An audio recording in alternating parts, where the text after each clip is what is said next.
Hey night traveler, welcome to the Stealth Podcast. Here, you'll hear chilling stories to help you drift off or keep you awake. If you're into that vibe, hit subscribe and turn on notifications. Now, kill the lights, put your headphones on, and let's hit the road. So, this is about the time I parked my van near an abandoned colonial settlement in rural Virginia, thinking I'd found the perfect quiet spot for the night. What I didn't know was that the locals had reasons for avoiding that area, reasons tied to old myths about people who never quite left, even after they died. I thought myths were just stories until I realized some humans become the monsters in those tales, and that night, I learned the difference between legend and the horrifying truth the hard way. My name is Derek Millhouse. I'm 43 years old, and I live in Richmond, but I've been on the road for about 8 months now. The van's a 2015 Ford Transit I converted myself. Bed in the back, small propane stove, solar panels on top. Nothing fancy, but it's mine. My buddy Leon helped me with the electrical work before I left.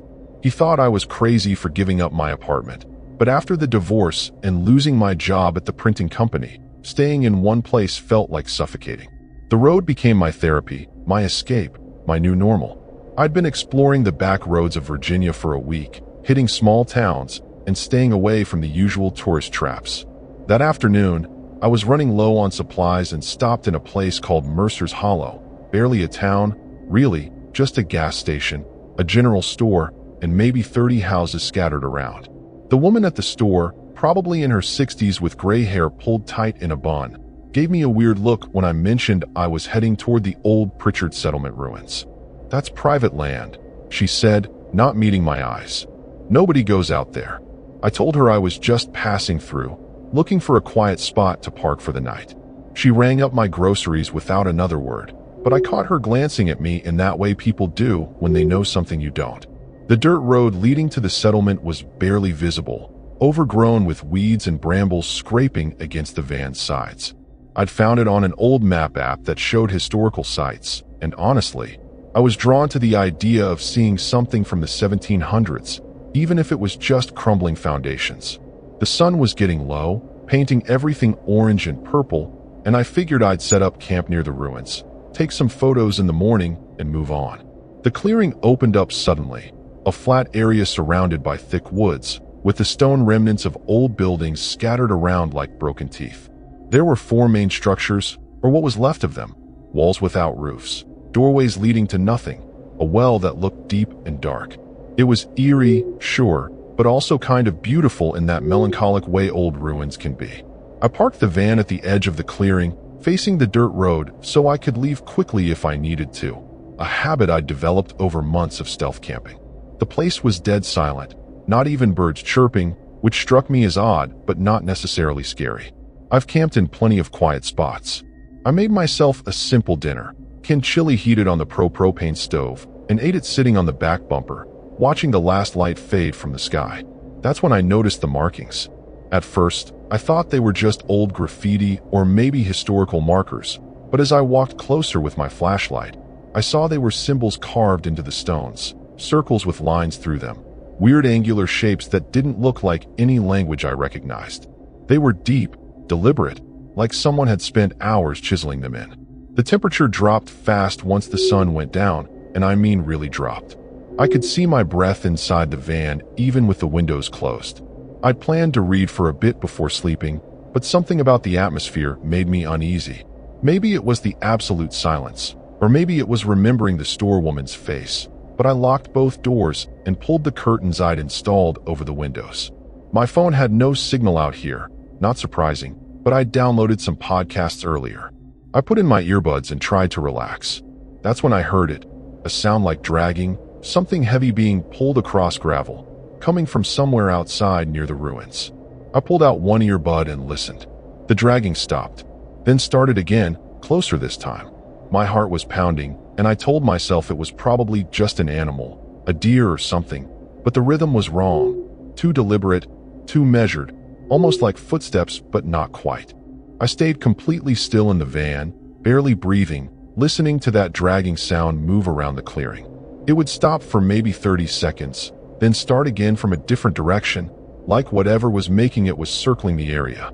I killed the light on my phone and sat there in the darkness, straining to hear better. The sound wasn't constant. It came in bursts. Drag, drag, drag. Pause. Drag, drag, drag. After about 10 minutes, it stopped completely. The silence that followed was somehow worse than the noise. I waited another 20 minutes before I convinced myself I was being paranoid, that it was probably just a fallen branch scraping in the wind, even though I hadn't felt any wind. Around midnight, I finally started to drift off, exhausted from the anxiety. That's when the tapping started. Light at first, like fingernails on glass, coming from the passenger side window. Tap, tap, tap. 3 taps, then silence. Then 3 more taps. My whole body went rigid. I was lying in the back of the van, and the curtain blocked my view of the front windows, which suddenly felt like both a blessing and a curse. Part of me wanted to look, needed to know what was out there, but a bigger part of me was terrified of what I might see. The tapping moved to the back door, right behind my head. Tap, tap, tap. Methodical, patient, like someone or something was testing the van, checking if I was awake. I grabbed my phone and turned on the flashlight app, pointing it at the curtain, but I didn't pull it back. The tapping stopped immediately when the light came on. "Who's there?" I called out, trying to sound braver than I felt. My voice cracked. No answer. Just that oppressive silence again. I sat up, grabbed the tire iron I keep under the driver's seat for emergencies, and held it tight. Minutes passed. Nothing. I was starting to think I'd imagined it, that stress and isolation were playing tricks on my mind, when I heard voices.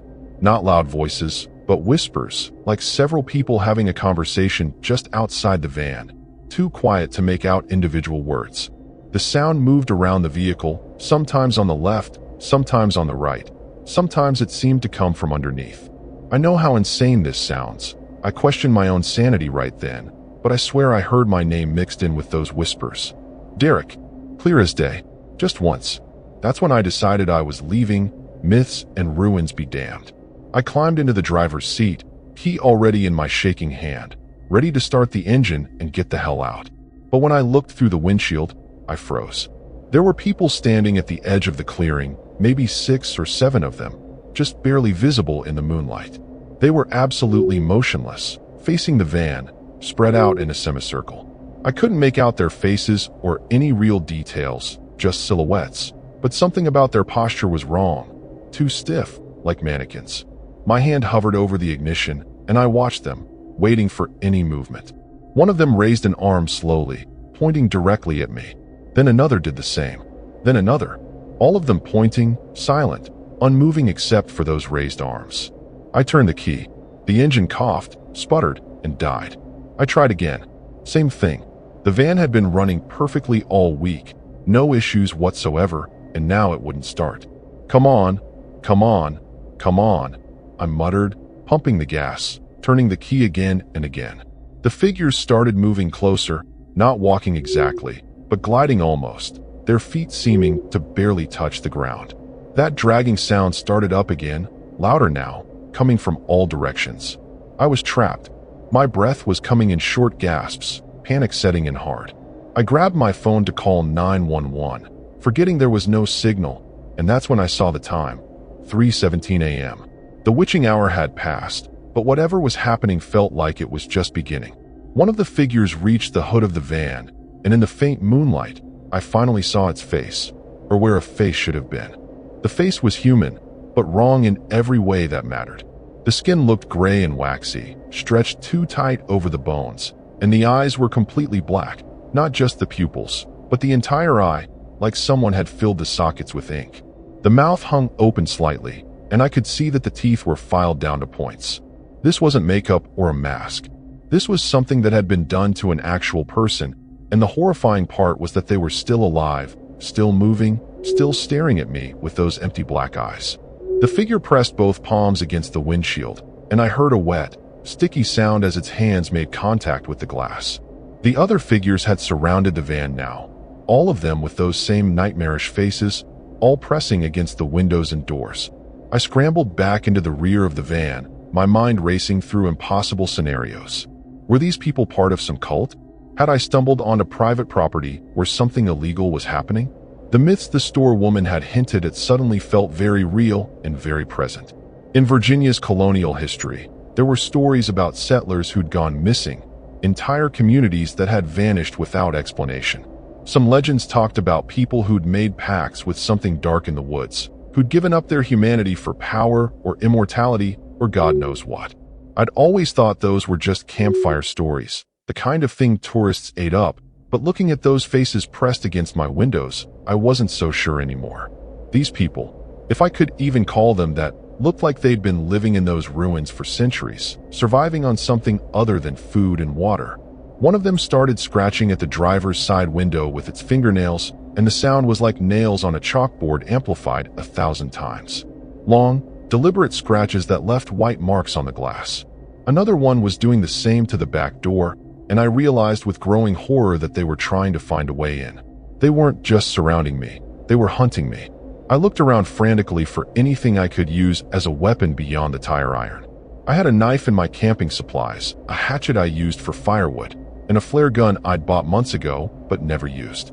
I grabbed the flare gun first, loaded it with trembling hands, and pointed it at the back window where the scratching was loudest. "Get back," I screamed. "I'll shoot." They didn't react at all, just kept scratching, kept pressing against the glass. The van started rocking. They were pushing it, trying to tip it over. I could feel the suspension groaning, the whole vehicle swaying side to side like a boat in rough water. I braced myself against the walls, trying to keep my balance. If they flipped the van, I was done. The doors would jam, the windows would shatter, and they'd pour in like water through a broken dam. I had seconds to make a decision. Stay in the van and hope the windows held, or make a run for it and try to reach the dirt road on foot. Neither option seemed survivable, but sitting there waiting to die felt worse than taking action. I shoved supplies into my backpack, water bottle, knife, flashlight, the flare gun, and moved toward the back door. The scratching had stopped on that side, which either meant they'd given up or they were waiting for me to open it. I counted to 3 in my head, gripped the tire iron in one hand and the door handle in the other, and threw the door open. The figure that had been standing there stumbled back slightly, surprised. I didn't hesitate. I fired the flare gun directly at its chest. The flare exploded in a burst of red light and sparks, and the thing let out a sound I'll never forget. Not quite a scream, more like air escaping from something that shouldn't be breathing in the first place. It fell backward, and I jumped out of the van, hitting the ground running. The other figures turned toward me in unison, their movements synchronized in a way that made my skin crawl. I ran toward the tree line, away from the ruins, away from the van, my flashlight beam bouncing wildly as my feet pounded the uneven ground. Behind me, I could hear them following, that dragging sound multiplied, getting closer. The woods were dense and dark, branches whipping across my face as I crashed through the underbrush like a drunk bull. My flashlight showed maybe 10 feet ahead, just enough to avoid running headfirst into trees, but not enough to see what I was really getting into. I could hear them behind me, moving through the forest with an ease that suggested they knew every inch of this terrain. The dragging sound was constant now, mixed with that wet breathing noise, and occasionally I'd hear a whistle, sharp and high-pitched, like they were communicating with each other. I realized with sick certainty that they were hurting me, pushing me in a specific direction rather than just chasing randomly. Every time I tried to veer left or right, I'd hear that whistle from that direction, and I'd instinctively turn away from it. After maybe 10 minutes of running, though it felt like hours, I burst into another clearing, smaller than the first. And that's when I understood where they'd been driving me. There was a structure here, half buried in the hillside, made of the same old stone as the ruins but intact, with a heavy wooden door that looked medieval. Above the door, carved deep into the stone lintel, was the same symbol I'd seen at the settlement, a circle with lines radiating from it like a corrupted sun. The door was slightly ajar, and a faint light flickered from inside. Candlelight, I thought, or maybe torchlight. The figures emerged from the tree line behind me, moving in that gliding way, forming another semicircle that blocked any escape route except forward. Into the structure. That's what they wanted. They were giving me a choice that wasn't really a choice at all. "What do you want?" I shouted at them, my voice hoarse from running and fear. "What the hell is this?" One of them, the one I'd hit with the flare, its chest still smoking slightly, tilted its head at an unnatural angle, almost 90 degrees, and opened its mouth wider than should be possible. A voice came out, but it didn't match the movement of the mouth, like bad dubbing in a foreign film. Offering, it said. Just that one word, raspy and wrong. The others began repeating it, a chorus of dead voices. Offering, offering, offering. I backed toward the door, keeping my eyes on them, my hand fumbling behind me for the handle. The metal was ice cold, so cold it burned my palm, but I pulled it open wider and stepped backward into the structure. The inside was bigger than it looked from outside, a large chamber with a vaulted ceiling covered in more of those carved symbols. Candles, hundreds of them, were placed in alcoves along the walls, creating a flickering amber light that made shadows dance like living things. In the center of the room was a stone altar, stained dark with something I didn't want to identify, and behind it stood a woman. She was different from the others. Older, maybe in her 70s, wearing clothes that might have been white once, but were now gray and tattered. Her face was human, normal, and that somehow made her more terrifying than the others. She looked at me with clear, intelligent eyes and smiled. "You shouldn't have come here, Derek," she said, and hearing my name from her lips made my blood turn to ice. "This place has rules. The land demands payment for trespassers, and you've trespassed on sacred ground." I raised the tire iron, trying to look threatening despite shaking so hard I could barely stand. "I'm leaving. Right now? I don't want any trouble." She laughed, a sound like dry leaves rustling. "Leaving? Oh, you misunderstand. The Hollow chose you the moment you drove past our warning markers.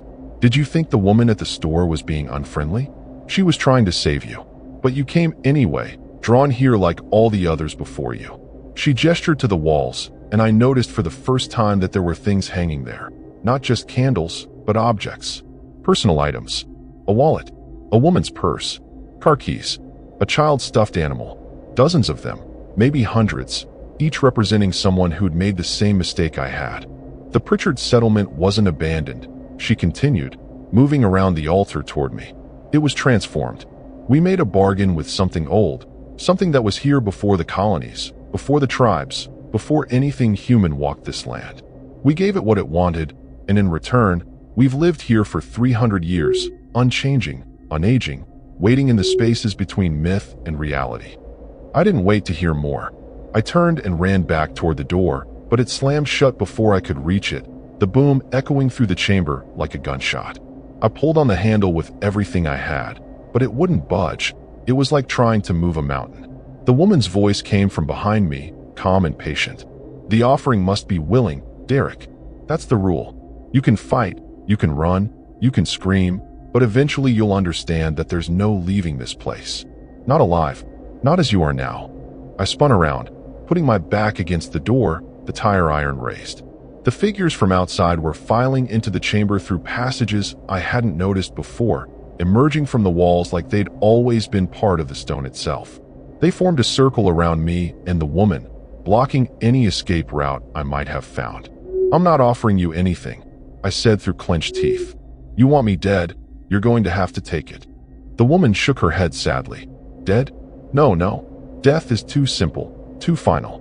We're offering you something far more interesting, transformation. The same gift we received. You'll shed your mortality, your weakness, your fear. You'll become one of us, a guardian of this place, a keeper of the old bargain. The alternative is much worse, I assure you."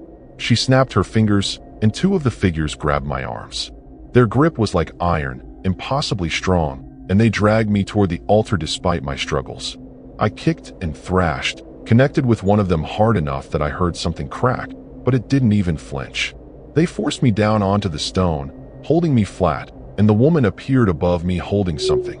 A cup made of bone, filled with a liquid so dark it looked like oil. "This is how it begins," she whispered.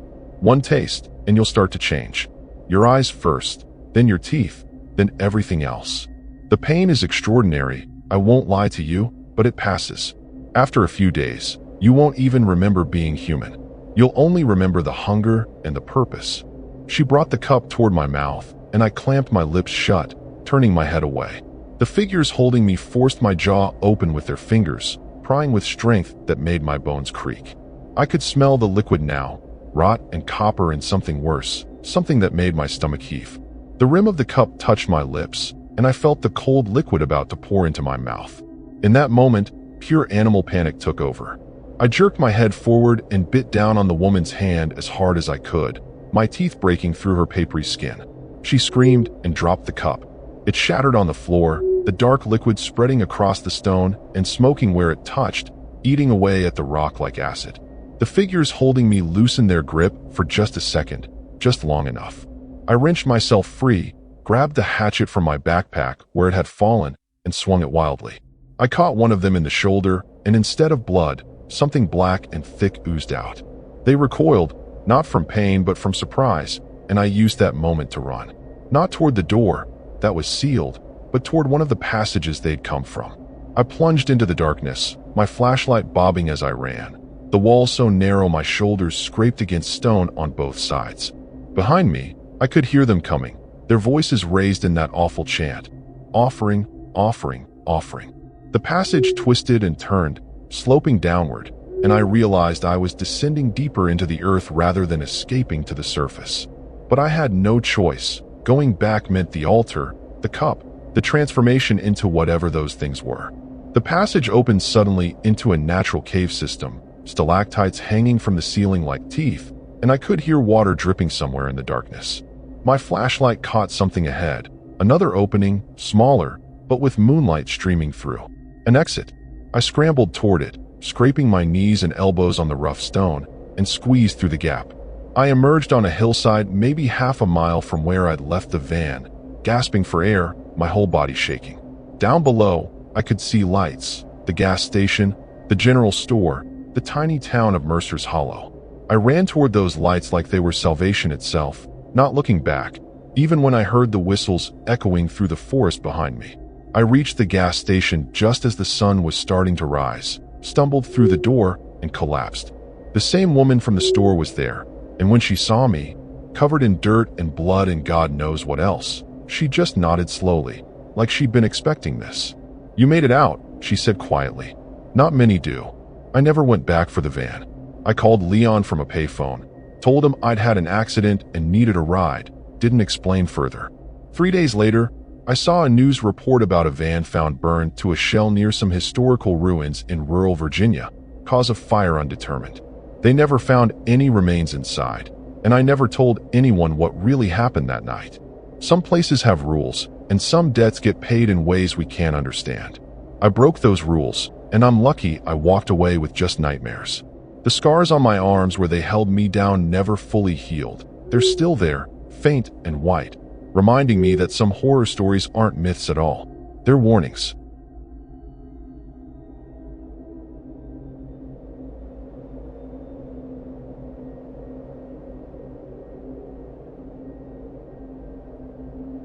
My name is Iris Caldwell. I'm 52 years old, and I live in Baltimore, Maryland. I've been doing the van life thing for about 2 years now, ever since my daughter Emma moved to Seattle for her job and my mother passed away. The house felt too empty, too full of memories, so I sold most of everything, bought a 2018 Sprinter van, and hit the road. My sister Karen thought I'd lost my mind, kept calling it a midlife crisis on wheels, but honestly, it saved me. I'd worked as a high school history teacher for 26 years, and retirement hit me harder than I expected. The van gave me purpose again, new places to see, new things to learn, freedom I hadn't felt since I was young. I'd spent the previous week exploring Virginia's historical sites, hitting all the Civil War battlefields I'd only read about in textbooks. Antietam, Manassas, Richmond, I'd seen them all. Fredericksburg was my last stop before heading north toward Pennsylvania. I arrived in the late afternoon, drove through the main battlefield park where tourists were taking photos and reading plaques, but I wanted something more isolated, more authentic. I'd researched online and found mentions of a lesser-known area on the outskirts, private land that had been part of the extended battlefield, now abandoned and rarely visited. The property owner had died years ago, and the land sat in some kind of legal limbo while distant relatives fought over the estate. Perfect for stealth camping. The dirt access road was barely visible, hidden behind a collapsed fence and overgrown with kudzu. I had to move some fallen branches to get through, which should have been my first warning that nobody came out here anymore. The road led about a quarter mile into thick woods before opening into a meadow that must have been beautiful once.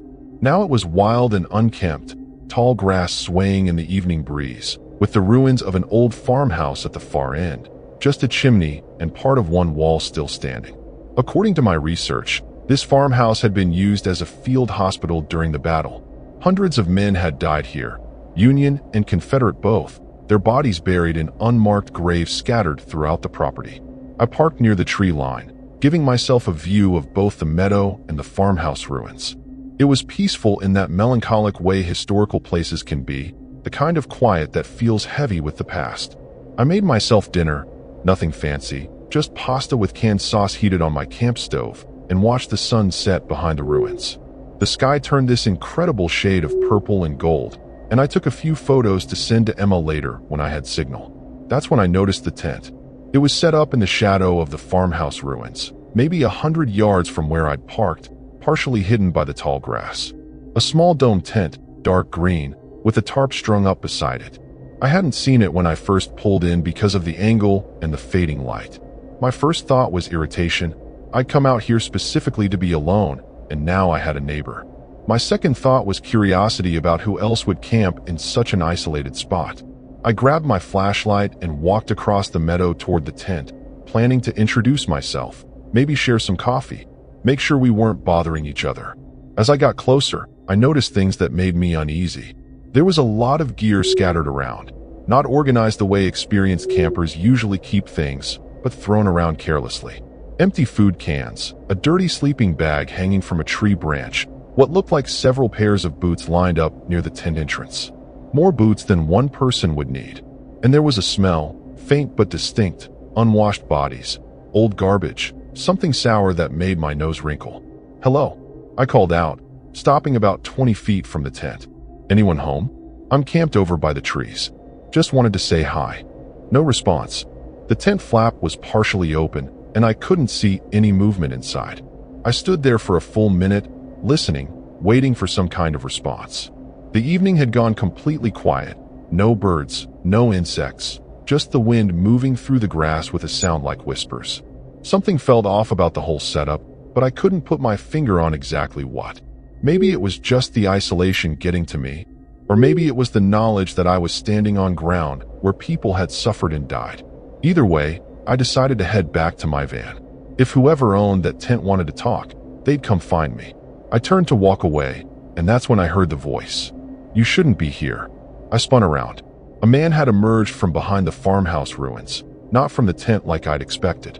He was tall and thin, probably in his late 40s, with a scraggly beard and clothes that looked like they hadn't been washed in weeks.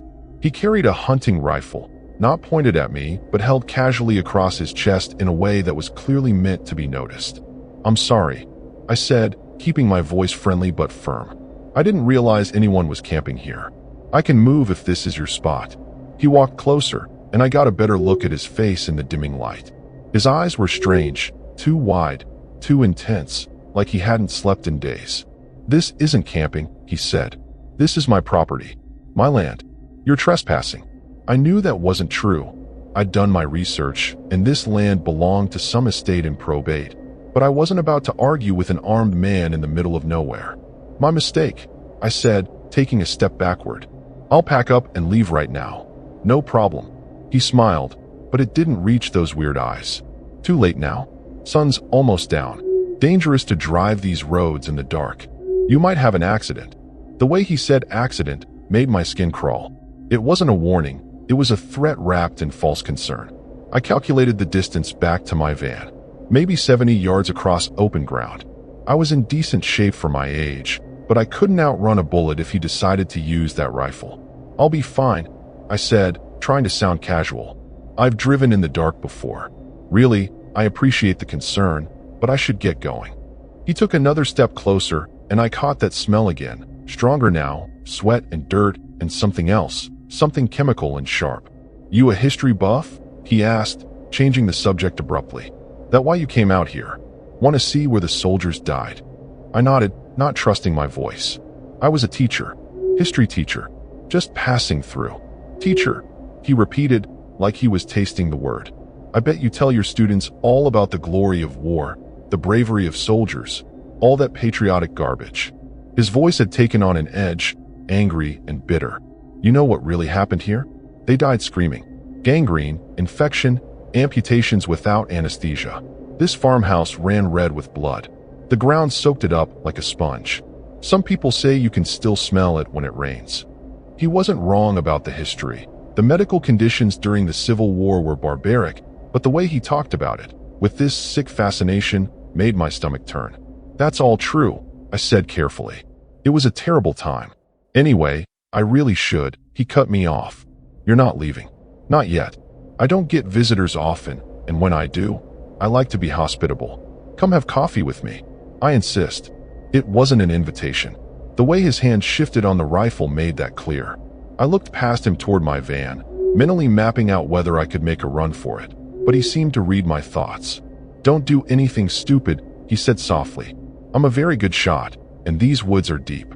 Nobody would find you for months, maybe years. Or maybe never. Lots of unmarked graves out here already. What's one more? My heart was hammering so hard I could feel it in my throat. This was bad, really bad, and I'd walked right into it like an idiot. All my instincts had been screaming at me to stay away from that tent, and I'd ignored them. Now I was standing in an abandoned battlefield with an armed man who was clearly disturbed, maybe dangerous, and nobody knew where I was. Emma thought I was in Fredericksburg proper, at a campground with other people. Karen hadn't heard from me in a week and wouldn't worry for at least another week. I was completely on my own. I followed him toward the tent, keeping several feet of distance between us, my mind racing through possibilities. Maybe he was just lonely, socially awkward, and the gun was for protection rather than intimidation. Maybe I could humor him for a few minutes, have that coffee, and then politely excuse myself. Maybe this would all turn out to be nothing more than an uncomfortable encounter with a strange hermit. But my gut, the same gut that had kept me safe through 2 years of solo traveling, was screaming that this man was dangerous in ways that had nothing to do with social awkwardness. He moved aside the tent flap and gestured for me to look inside. I didn't want to, but refusing seemed worse. I leaned forward slightly and immediately wished I hadn't. The inside of the tent was covered in photographs. Not taped or pinned, carved into the fabric with something sharp, the images pressed and scratched until they'd left permanent impressions.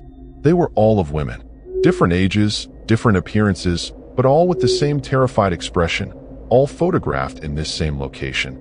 I could see the farmhouse ruins in the background of several. Some of the photos looked old, Polaroids that had yellowed with age. Others were more recent, printed on regular photo paper. There must have been 20 or 30 of them. My guests, he said from behind me, his voice taking on a proud tone. Women who stopped here over the years. Hikers, campers, history enthusiasts like yourself. This land attracts a certain type of person, educated, curious, usually traveling alone. Easy to approach, easy to convince to stay a while. I straightened up slowly, my legs feeling weak. Where are they now? I asked, though I already knew the answer. I'd seen enough true crime documentaries, read enough news stories. I knew exactly what I was looking at. He laughed, a sound like gravel scraping against metal. Where do you think? The battlefield already has so many dead. What's a few more? The ground here is sacred, soaked in sacrifice. I'm just continuing the tradition, adding to the legend.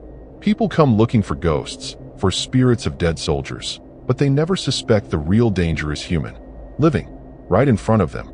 He gestured toward a camp chair near a fire pit I hadn't noticed before. Sit. I'll make that coffee. We have so much to talk about. I didn't sit. Instead, I did something that surprised both of us. I ran. Not back toward my van like he'd expect, but deeper into the woods, perpendicular to the farmhouse, hoping the trees would give me cover before he could bring the rifle up. I heard him shout something behind me, heard the crack of a gunshot that sent birds exploding from the trees, but I didn't stop. Branches whipped across my face and arms.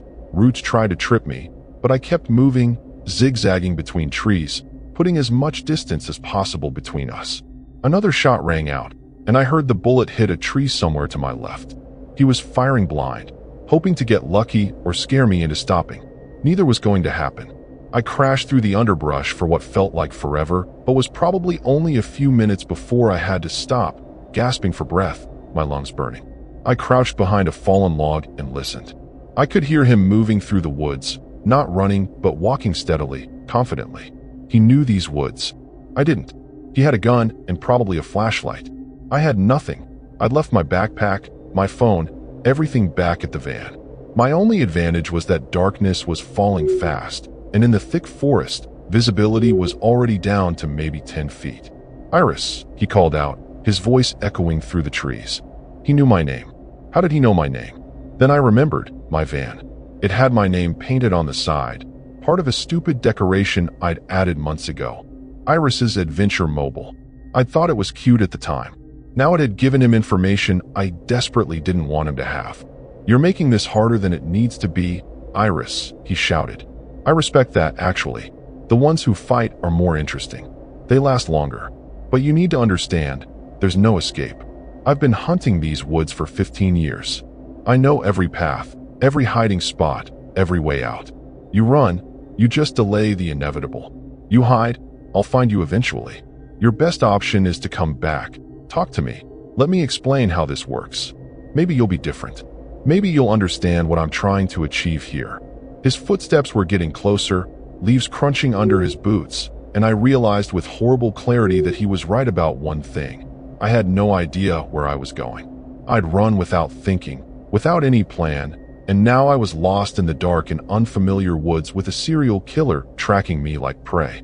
I stayed frozen behind that log, barely breathing, watching his silhouette move between the trees about 30 yards away. He had a flashlight now, sweeping it back and forth across the forest floor, and I could see the rifle slung over his shoulder. He was taking his time, methodical, like this was something he'd done before and knew he'd win eventually. The beam passed close to my hiding spot, and I pressed myself flat against the ground, feeling the damp earth soak through my clothes. My mind was working overtime, trying to remember anything useful from my years of teaching history, strategies, survival tactics, anything. Then it hit me. The battlefield. If this land had been part of the Battle of Fredericksburg, there might be trenches, earthworks, places soldiers had dug for cover. Those features could still be here, hidden under years of vegetation.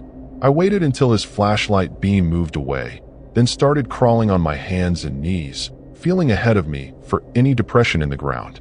My fingers touched leaves, roots, rocks, and then, there, a dip in the earth, maybe 3 feet deep and running in a line perpendicular to my position. It was old, partially filled with debris, but definitely man-made. A trench or rifle pit, exactly what I'd been hoping for. I slid into it as quietly as possible and lay flat, covering myself with leaves and fallen branches. It wasn't much, but in the darkness, it might be enough. Above me, I could hear him getting closer, his footsteps slow and deliberate. "You know what the interesting thing is about fear?" he called out, his voice conversational, like we were having a normal chat. "It makes people predictable. They always run, always hide, always think they can outsmart the situation. But fear also makes you sloppy. Your breathing gets loud. Your movements get panicked. You leave trails." The flashlight beam swept directly over my position, and I held my breath, every muscle in my body locked tight. The light lingered for a moment, and I was certain he'd seen me, certain this was it. Then it moved on. His footsteps continued past my hiding spot, heading deeper into the woods. I waited, counting slowly to 100 in my head, before I dared to move. When I finally lifted my head, I couldn't see his light anymore. Either he'd moved far enough away, or he'd turned it off. Both possibilities were terrifying in different ways. I climbed out of the trench carefully, listening for any sound of him returning, and tried to orient myself. The sky was almost completely dark now, with just a faint glow where the sun had set. If I kept that glow to my left and moved perpendicular to it, I should eventually hit the road I'd driven in on. I moved as quietly as possible, testing each step before putting my weight down, trying not to snap any branches or rustle too many leaves. It was agonizingly slow, and every sound in the forest made me flinch. An owl hooting, something small scurrying through the underbrush, the wind moving through the branches. After maybe 20 minutes of this painful progress, I heard something that made my blood run cold. Voices, multiple voices, coming from ahead of me. Had he brought others? Was this some kind of group operation? I crept forward until I could see lights through the trees, not flashlights, but the softer glow of lanterns or candles. As I got closer, I realized what I was looking at. More tents, at least 4 of them, set up in a rough circle around a central fire pit. And there were people, 3 men and 2 women, all sitting around the fire, talking and laughing. Relief washed over me so intensely, I almost cried. Other campers, normal people, safety. I was about to step out of the woods and call to them when something stopped me. One of the men was cleaning a rifle. Another had a hunting knife on his belt that looked more like a machete. The women weren't dressed like campers. They wore dirty, torn clothes and had this haunted look in their eyes, even while they were smiling and talking. And then I heard a voice I recognized. The man from the farmhouse emerged from one of the tents, and the others greeted him like old friends. "Any luck?" one of them asked. "Found her van," he replied. "She ran into the woods. Give her another hour to get good and scared, then we'll do a sweep. She'll either come to us or we'll flush her out. Either way, she's not leaving." My legs nearly gave out. This wasn't a random psychopath camping on abandoned land. This was organized. Multiple people, working together, hunting women who ventured onto this property. Those women by the fire, were they victims who'd been broken, brainwashed into compliance? Or were they willing participants? I didn't want to know. I just wanted to get as far away as possible. I backed away from the campsite slowly, every nerve in my body screaming at me to run, but knowing that would give away my position. Once I was far enough that their voices faded to murmurs, I changed direction, moving parallel to where I thought the road might be. I had to get back to my van, had to get out of here, even if it meant driving without lights until I hit the main road. It took me almost 2 hours of stumbling through the dark woods before I finally saw the edge of the tree line. I approached it carefully, watching for any movement, any sign that they'd posted someone to guard my van. The meadow was empty as far as I could tell, just tall grass swaying in the wind and my sprinter sitting exactly where I'd left it. The farmhouse ruins loomed in the distance, dark and silent. I waited another 10 minutes, watching, listening, before I finally convinced myself it was safe to move. I broke from the tree line and ran across the open ground, expecting at any second to hear shouts or gunfire, but nothing came.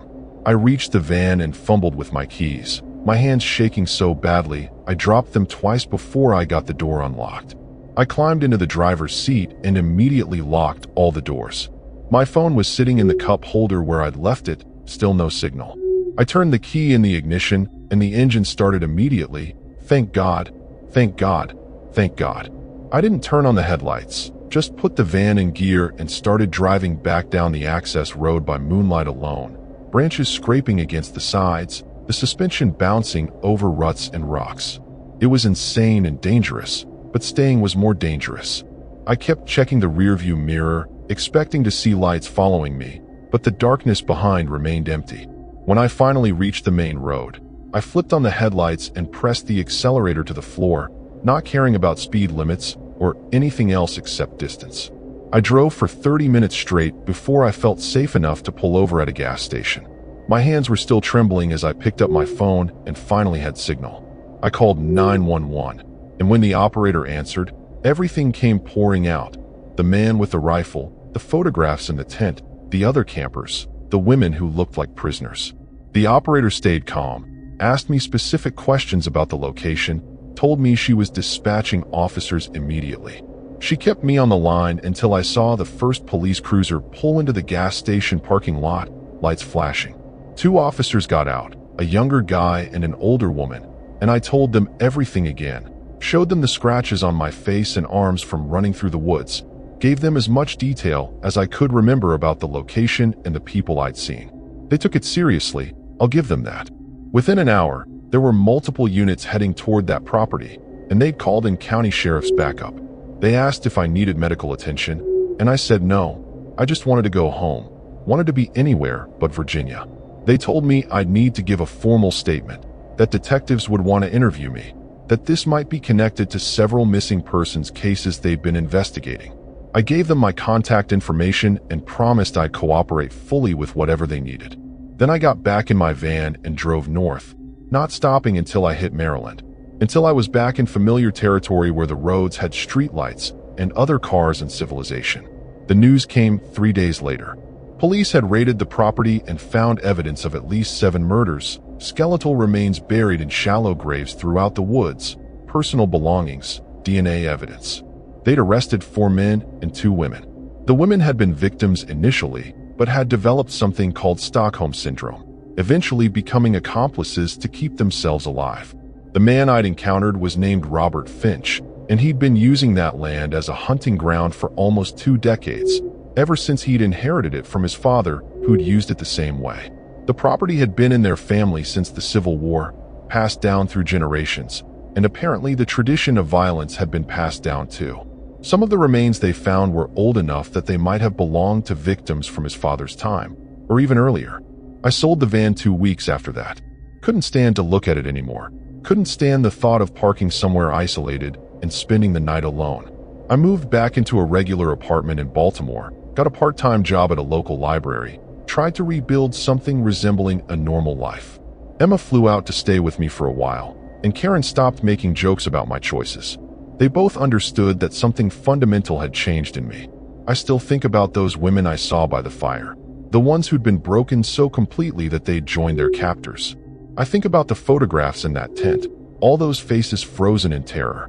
And I think about how close I came to being just another picture, another unmarked grave in a battlefield where the killing never really stopped. The detective told me I was lucky, that most women who encountered Finch never made it out. But luck had nothing to do with it. I fought, I ran, I refused to give up even when it seemed hopeless. That's what saved me.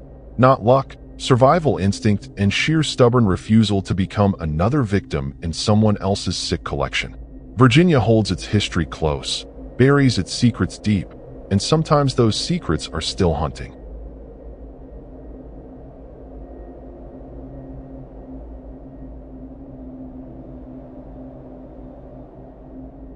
This is about the time I decided to park my van near the dismal swamp on the Virginia-North Carolina border, chasing down an old family legend my grandfather used to tell me.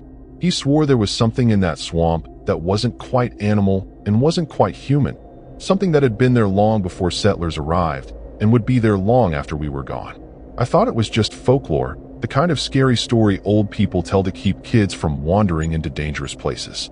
Turns out, some legends exist because they're the only way to explain what can't be rationally understood, and some things in the dark don't care whether you believe in them or not. My name is Marcus Devereaux. I'm 38 years old, and I live in Charlotte, North Carolina. I've been living in my converted 2014 Chevy Express for about 6 months, not because I had to, but because I wanted to. Needed to, really. After my divorce from Jennifer and losing custody of my son Tyler to her new husband's stable home environment, staying in Charlotte felt suffocating. Every street corner had a memory. Every restaurant was a place we'd eaten as a family. The van became my escape, my way of disappearing without actually leaving the region. I could still see Tyler every other weekend while living on my own terms the rest of the time. My grandfather, Eugene Devereaux, had died 3 months before I bought the van, and in his final weeks, he told me stories I'd heard as a kid but never really paid attention to. He'd grown up near the dismal swamp, back when it was even more wild and isolated than it is now, and he swore that something lived in the deepest parts, something the Native Americans had known about and avoided, something that had taken people over the centuries. He called it the Hollow One, said it wore the appearance of humans it had taken, switching faces like we'd change clothes. I'd nodded along politely, figuring the morphine was making him confused, mixing up old campfire stories with reality. But after he died, I found his journal, filled with detailed accounts and sketches, dates and names of people who'd vanished near the swamp going back to the 1800s. I'd been thinking about that journal for weeks, reading through it at night in the van, and finally decided I needed to see the place for myself. Not because I believed in monsters. I'm a rational person, worked in IT for 12 years before the divorce, but because I needed to understand what my grandfather had believed, needed to feel connected to him somehow. The dismal swamp straddles the Virginia-North Carolina border, thousands of acres of wetland, cypress trees, and dark water that looks black even in daylight.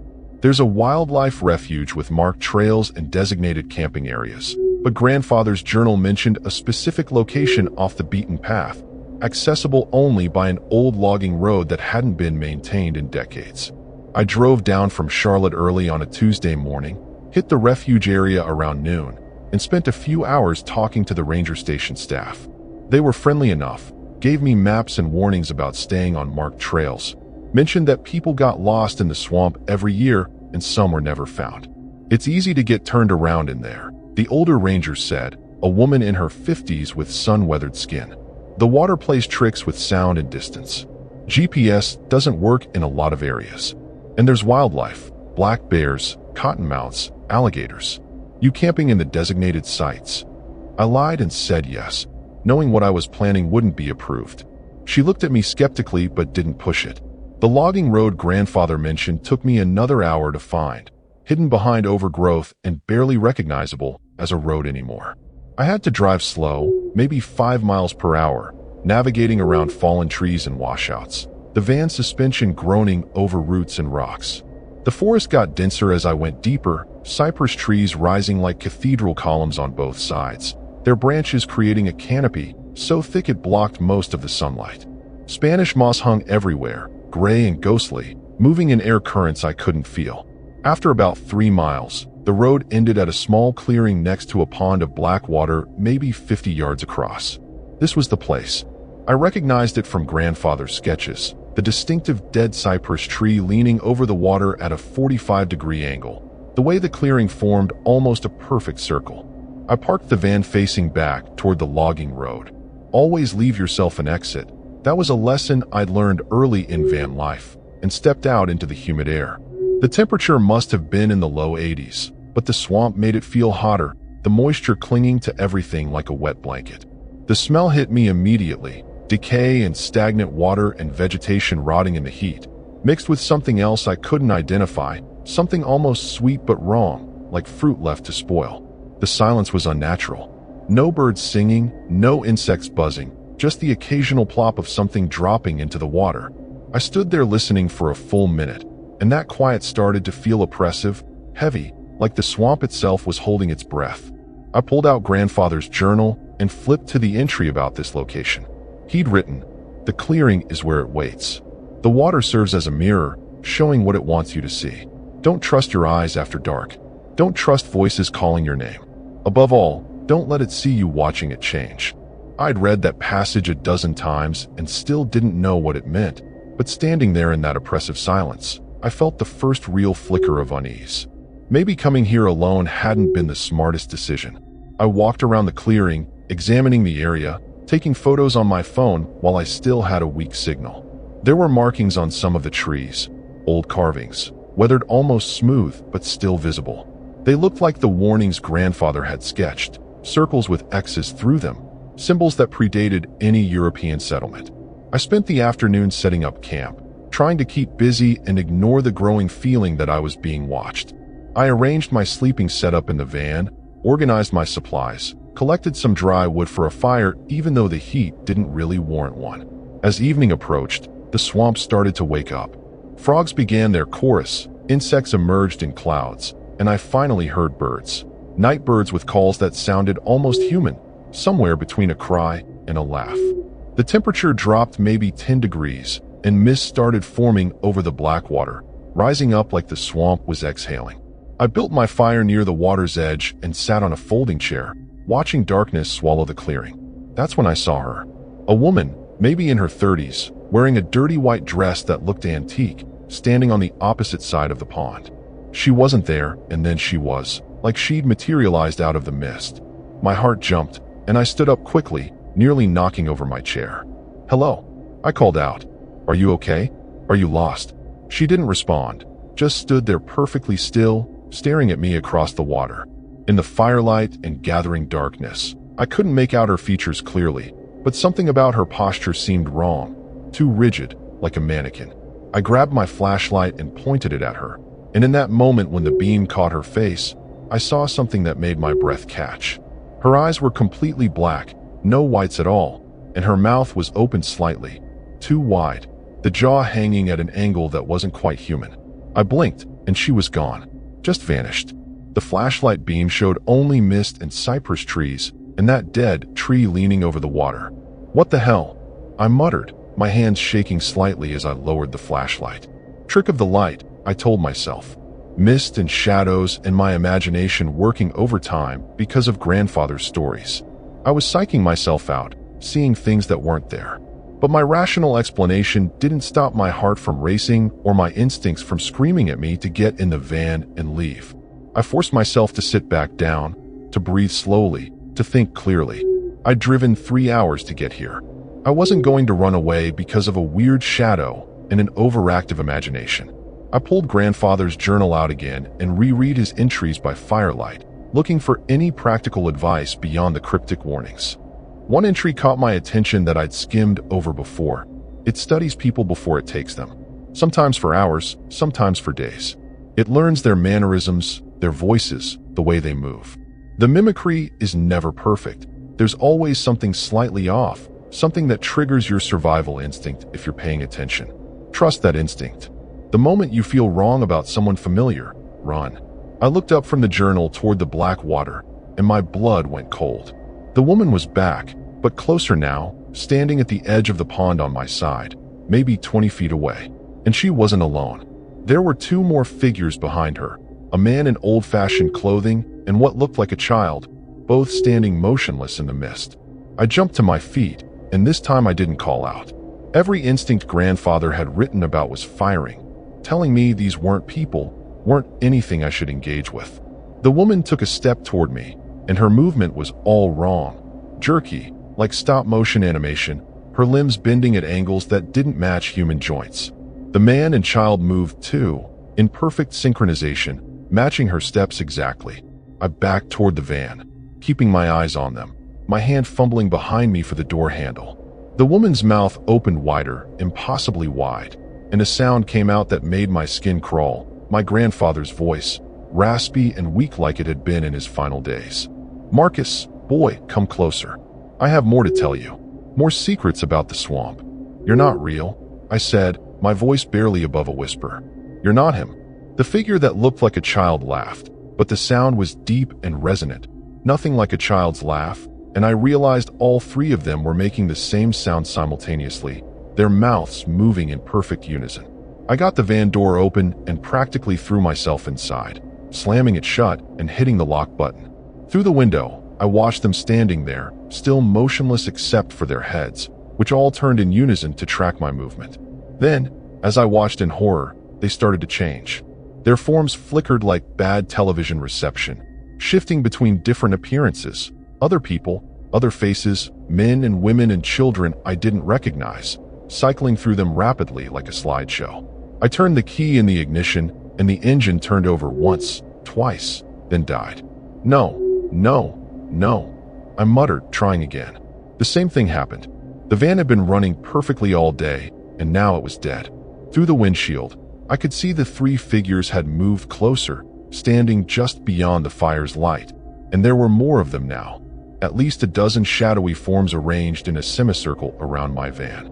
They were all flickering through different appearances, and occasionally I'd catch a glimpse of what might be underneath, something tall and impossibly thin, with too many joints in its limbs and a head that was the wrong shape entirely. Grandfather's phrase came back to me. The hollow one. Not once, one. A single entity wearing multiple forms, presenting itself as many to surround and confuse its prey. I grabbed my phone to call for help, but of course there was no signal. There hadn't been since I'd driven down the logging road. The figures were getting closer, pressing against the van now, and I could hear them scratching at the windows and doors with what sounded like fingernails, though when I looked I couldn't see anything actually touching the vehicle. The scratching was all around me, a constant scritching sound like rats in the walls, and the van started rocking slightly, pushed by invisible force. My headlights were still on, and in their glow I could see the mist had gotten thicker, obscuring everything beyond about 10 feet. I was trapped in a bubble of light surrounded by something that wanted to understand me well enough to become me, and my only protection was thin metal and glass. Then I remembered something else from grandfather's journal. Fire. He'd written that it was cautious around fire, that flames represented something it couldn't mimic or understand. My propane camp stove was still outside by the fire pit, but I had a backup canister in the van and a lighter. I grabbed them with shaking hands and cracked the van side door open just enough to stick the stove out. I turned the gas on full blast without lighting it first, letting it hiss into the air for a few seconds. Then I clicked the lighter and touched it to the stream of propane. The flame whooshed to life, much bigger than normal, and I swept it back and forth like a weapon. The scratching stopped immediately. Through the window, I saw the figures retreat several steps, their forms flickering more rapidly, becoming less distinct. I held the stove out the door like a torch, the flame roaring blue and orange in the darkness, and watched those things back away further. They didn't disappear completely. I could still see their shapes hovering at the edge of the firelight and my headlight's reach, but they'd stopped advancing. My arm was already getting tired from holding the stove extended, and I knew I couldn't maintain this standoff all night. The propane canister would run out eventually, maybe in an hour or two, and then I'd be defenseless again. I needed a better plan. I pulled the stove back inside and shut the door, then frantically searched through my supplies for anything that could help. I had a gallon of gasoline for emergency fuel, duct tape, an empty wine bottle from a few nights ago, and some rags.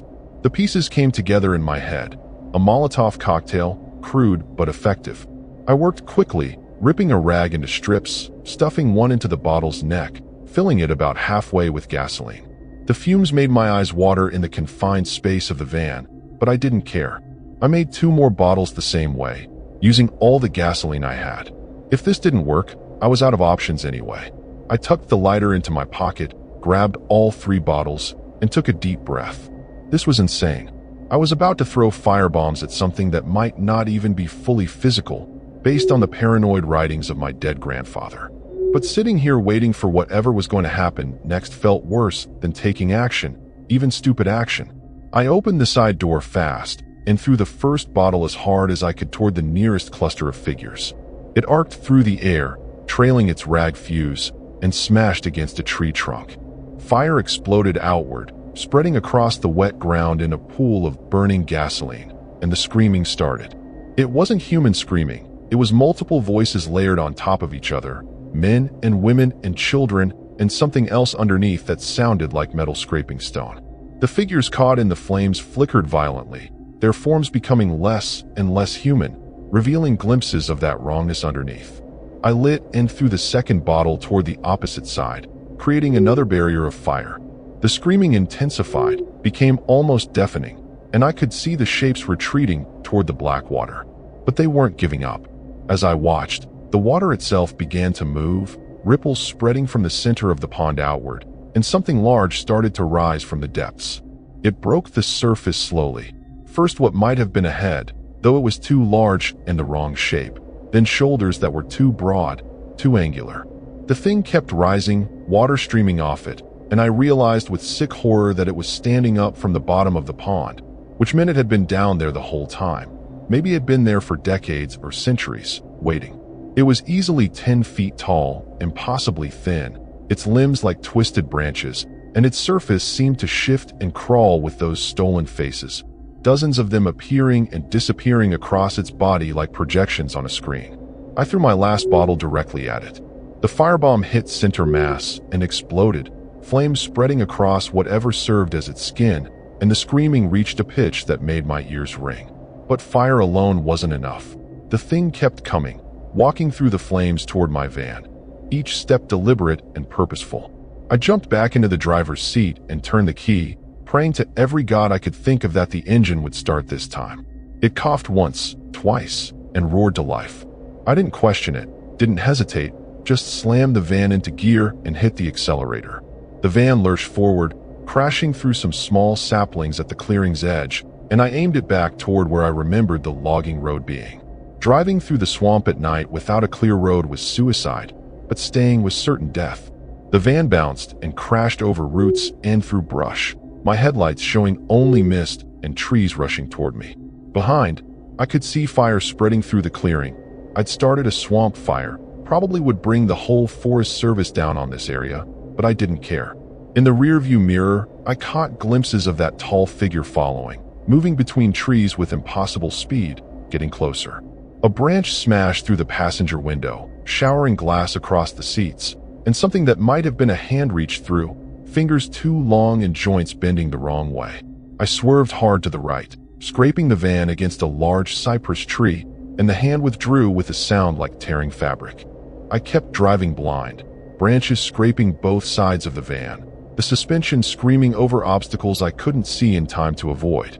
My hands were locked on the wheel so tight my knuckles had gone white, and I was making sounds, half prayers, half curses, just noise to convince myself I was still alive and still human. The logging road appeared suddenly in my headlights, and I nearly sobbed with relief as I cranked the wheel and got the van lined up with it. The path was still treacherous, still narrow and overgrown, but it was infinitely better than crashing through virgin swamp.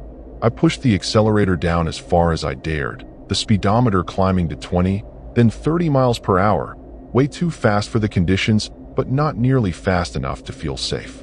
In the mirrors, I could still see movement behind me, shapes flickering between the trees, keeping pace with the van.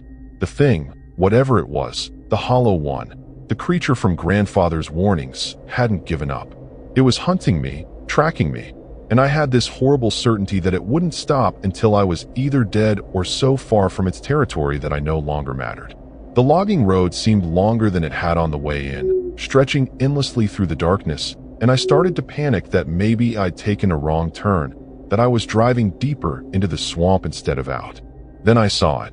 The highway, blessed pavement and street lights, civilization and safety, just a quarter-mile ahead through the trees. I gunned it, the van's engine roaring, burst through the last of the overgrowth, and fishtailed onto the highway hard enough to leave rubber on the pavement. I didn't slow down, didn't look back, just drove north toward the main roads and traffic and other people. It wasn't until I hit Interstate 95 20 minutes later, surrounded by semi-trucks and SUVs and normal life, that I finally let myself breathe. I pulled into the first rest stop I saw, parked under the brightest lights available, and sat there shaking for a long time. My phone had signal again, and I saw I had missed calls from Jennifer about Tyler's soccer practice schedule, mundane normal problems from a world that suddenly felt very far away. I wanted to call someone, to report what had happened, but what would I say? That I'd been attacked by a shape-shifting swamp monster straight out of Native American mythology? That my dead grandfather's paranoid journal had been right all along? They'd think I was having a breakdown, maybe commit me for psychiatric evaluation, and honestly, I wasn't entirely sure they'd be wrong. I sat there in the parking lot for hours, watching other people come and go, families with kids, truckers grabbing coffee, couples stretching their legs, and envied them their ignorance. They lived in a world where monsters were metaphors and scary stories stayed safely in books and movies. I didn't have that luxury anymore. The news hit about a week later. A wildfire had broken out in the dismal swamp, burning through several hundred acres before firefighters got it contained. They found human remains, multiple sets of them, some very old, buried in the area that had burned. Authorities were investigating it as a potential serial killer dumping ground, trying to identify the victims through dental records and DNA. They released names eventually. People who'd gone missing over the last 40 years from surrounding areas. Hikers, campers, people who'd ventured into the swamp and never come out. My grandfather's journal had listed some of those same names. He'd known. He'd been tracking it for decades, documenting its kills, trying to warn people, and everyone had dismissed him as a crazy old man with too much time and too many ghost stories. I never went back to Virginia, sold the van a month later, and moved into a small apartment in Asheville, as far from any swamp as I could get while staying in the region. I see Tyler every other weekend like the custody agreement says, and I hold him tighter than I used to, more aware of how fragile everything is. Jennifer noticed the change in me, asked if I was okay, if something had happened, and I lied and said I was fine, just getting older and more sentimental. I couldn't tell her the truth. How do you explain to someone that you've seen the thing underneath reality, the predator that's been hunting humans since before we had language to describe it? How do you say that some myths exist because they're the only way to explain something that shouldn't exist at all? I keep grandfather's journal in a safe deposit box now, along with a note I wrote detailing everything that happened. If I disappear, if something happens to me, maybe someone will find it and understand. Maybe they'll be smarter than I was and stay away from places where the old warnings are carved into trees. Or maybe they'll do exactly what I did. Chase family legends into the dark and learn too late that some things are hunting us back, patient and hungry, wearing our faces like masks while they wait for the next person stupid enough to go looking for the truth in the wrong places.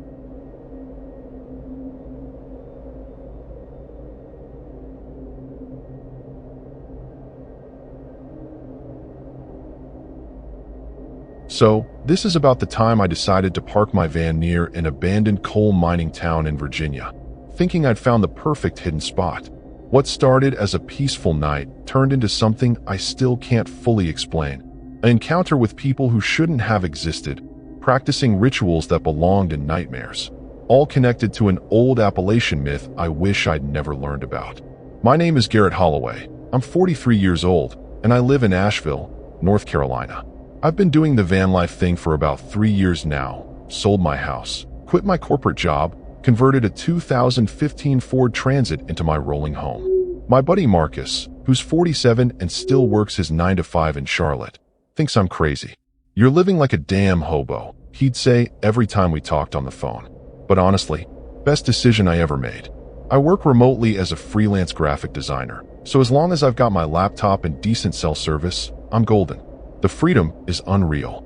I'd been bouncing around the Carolinas for months, but I wanted something different, somewhere off the beaten path. That's when I remembered this article I'd read about the abandoned mining towns scattered through southwestern Virginia. Places where entire communities just up and left when the coal dried up. Creepy? Sure. But also fascinating, and I figured it'd make for some killer photography content for my Instagram. Plus, nobody would bother me out there. No cops knocking on my window at 2 a.m. telling me I can't park there. No Walmart parking lot floodlights keeping me awake. Just me, the woods, and absolute silence.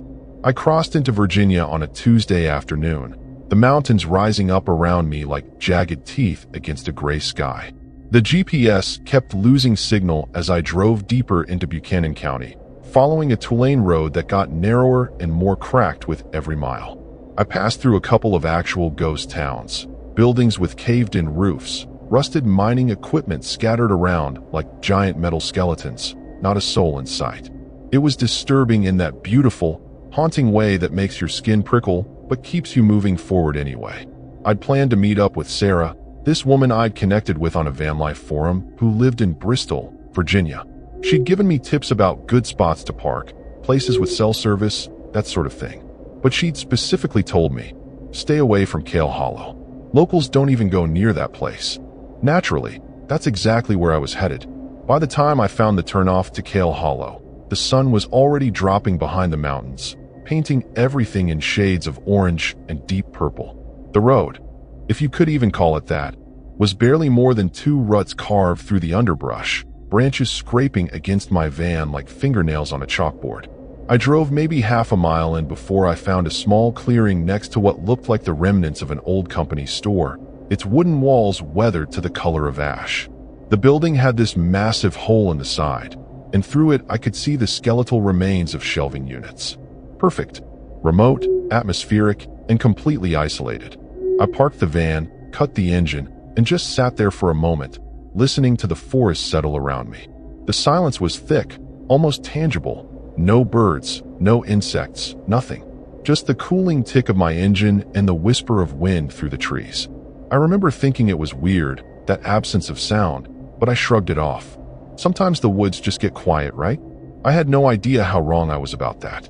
I spent the first hour just setting up camp like I always do, opening the back doors to let some air flow through, firing up my portable stove to make some coffee, charging my laptop off the van's battery. The routine was comforting, you know? Same thing I'd done 100 times before in 100 different places. But something felt off here. I kept catching myself glancing over my shoulder, like when you're alone in your house, and you get that weird feeling someone's watching you. Except there was nothing there.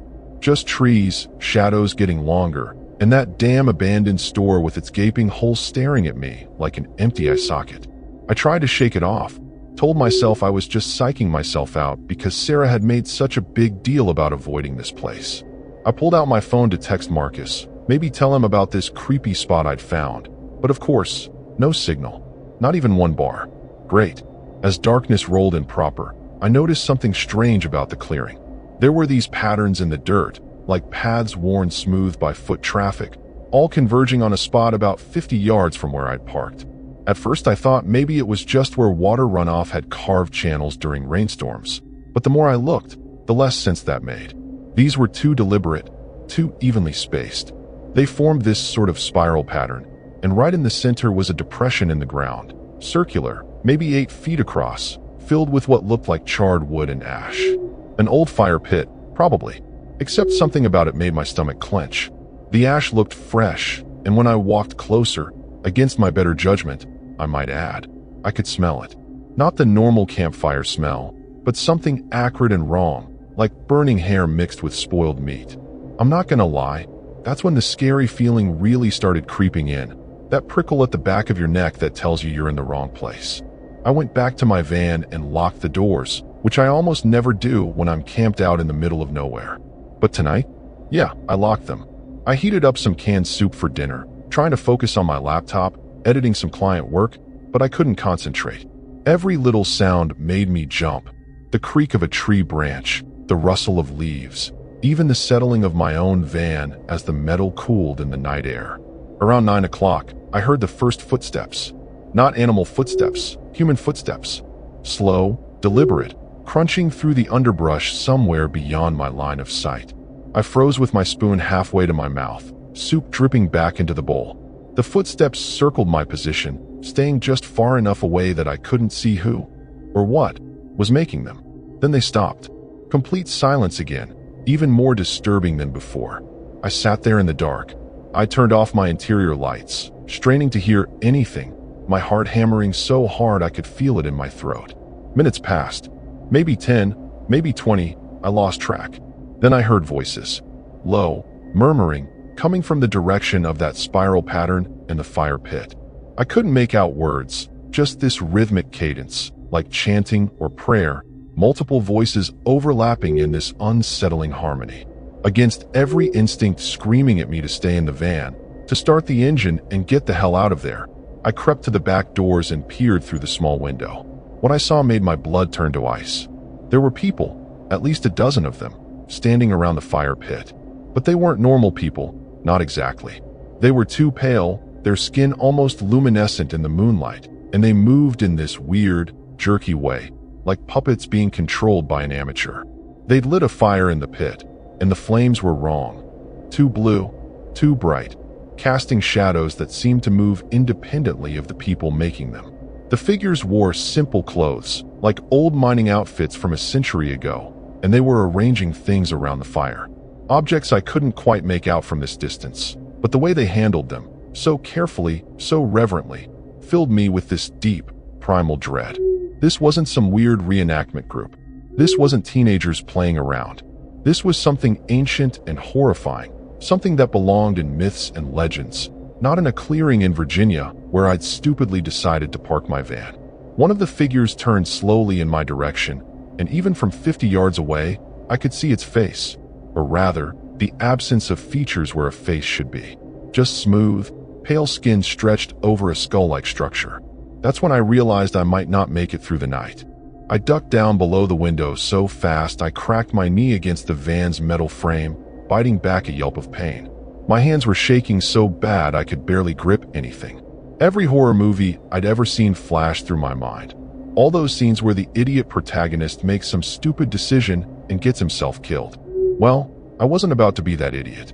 I crawled to the driver's seat, keeping low, fumbling for my keys in the dark. My fingers finally closed around them and I jammed the key into the ignition, but then I stopped. If I started the engine now, they'd hear it. They'd know I was here, know I'd seen them. Maybe if I just stayed quiet, stayed hidden, they'd finish whatever disturbing ritual they were doing and leave. Yeah, that was the play. Just wait them out. The chanting got louder, more intense, and I risked another peek through the windshield. Big mistake. The figures had formed a circle around the fire now, and they were swaying in unison, their movements becoming more fluid, more coordinated. The one without a face, the leader, I guess, raised its arms toward the sky, and the others mimicked the gesture. Then they started bringing out the objects they'd been arranging. Bones. Human bones, from the look of them. Skulls, femurs, ribs, all bleached white and covered in symbols I didn't recognize. They placed them carefully in the fire, and as each bone touched the flames, the fire would flare up with this sickly green light, and the chanting would get even louder. I wanted to look away, but I couldn't. It was like watching a car crash in slow motion. Absolutely terrifying, but impossible to ignore. Then something happened that made everything worse. One of the figures broke from the circle and started walking directly toward my van. Not the faceless one, but another one that looked almost normal except for the way it moved. That same jerky, puppet-like gait. I slid down in the driver's seat, my breath coming in short, panicked gasps. The footsteps got closer, crunching through leaves and twigs, each step deliberate and unhurried. It knew exactly where I was. The footsteps stopped right outside my door. I could hear breathing, raspy, wet, like someone with fluid in their lungs. Then came the tap. 3 slow taps on my window, each one precise and measured. Tap, tap, tap. I squeezed my eyes shut, willing this to be a nightmare, willing myself to wake up in my bed back in Asheville. But when I opened my eyes, I was still in the van, and the tapping came again. Tap, tap, tap. A voice spoke, muffled through the glass but clear enough to understand. "We know you're in there, traveler. We can smell your fear. It smells like copper and salt." The voice was wrong. Too many tones at once, like 3 people speaking in unison but slightly out of sync. "You shouldn't have come to Kale Hollow. This place belongs to the Hollow Ones. Has belonged to us since before your great-grandparents drew breath." I stayed perfectly still, not making a sound, hoping against hope that if I didn't respond they'd think the van was empty. Stupid, I know, but panic makes you stupid. The thing outside my door laughed, a sound like grinding glass. "We can hear your heart beating, traveler.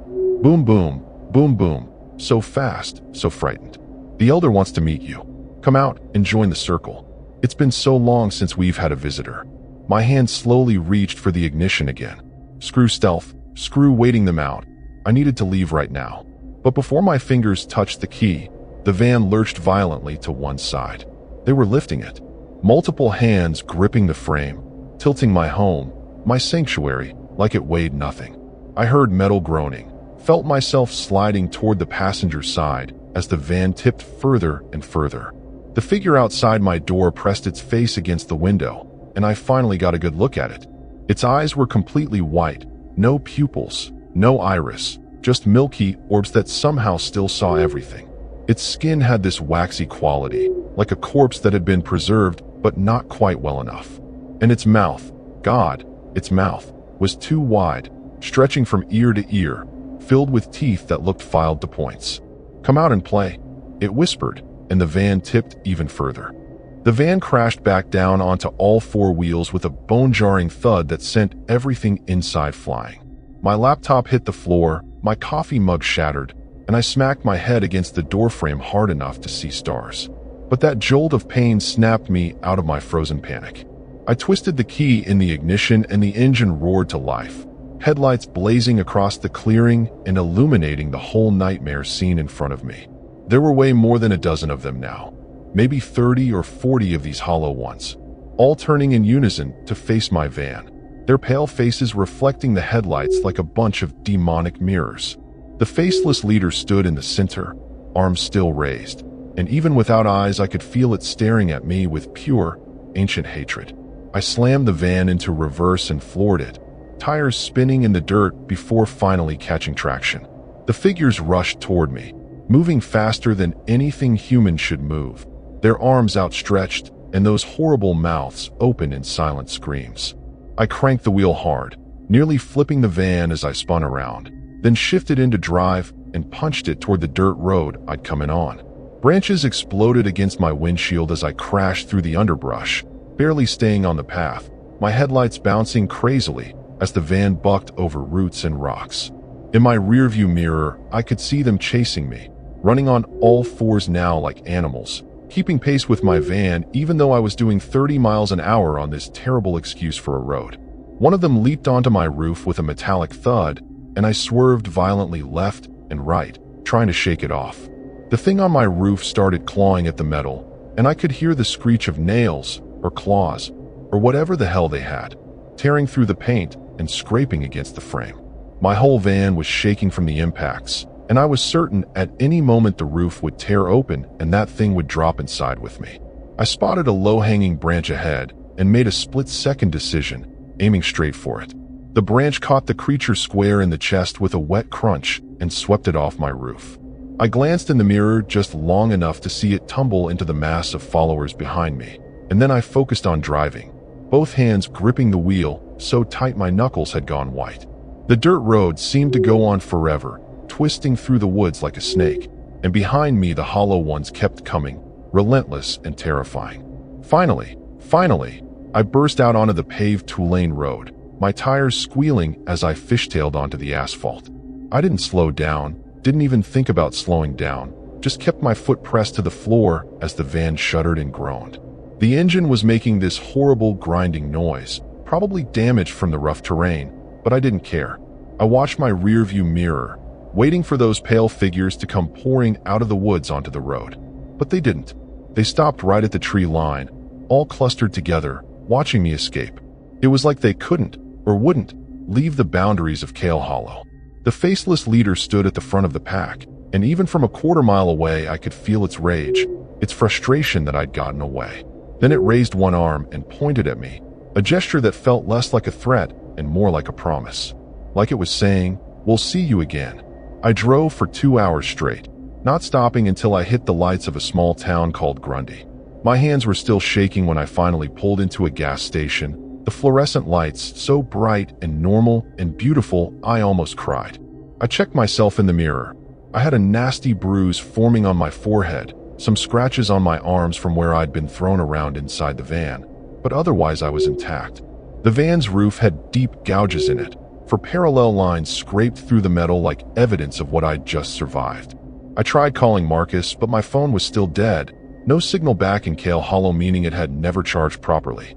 I bought a cheap phone charger from the gas station attendant, a tired-looking woman in her 50s who barely glanced at me, and sat in the fluorescent glow, charging my phone and trying to process what the hell had just happened.